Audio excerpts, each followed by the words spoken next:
नमस्ते साथीहरू, आज हामी कुरा गर्दैछौँ सुदन गुरुङको बारेमा, जो अहिले नेपालको गृहमन्त्री हुन्। डिजेदेखि सोसल एक्टिभिस्ट हुँदै देशको गृहमन्त्रीसम्म पुग्ने उहाँको यात्रा साँच्चीकै प्रेरणादायी छ।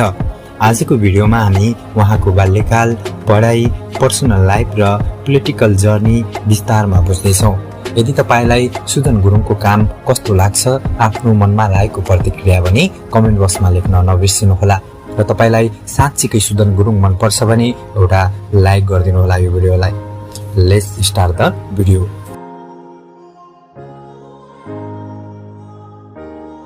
Personal life and background.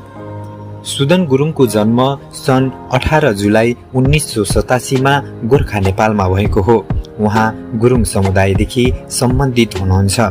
बाल्यकाल सामान्य परिवेशमा बित्यो, जहाँबाट उहाँले मेहनत, सङ्घर्ष र समाजप्रतिको जिम्मेवारी सिक्नुभयो। पढाइको कुरा गर्दा उहाँले नेपालमै शिक्षा हासिल गर्नुभएको मानिन्छ, तर हाइजर एजुकेसनको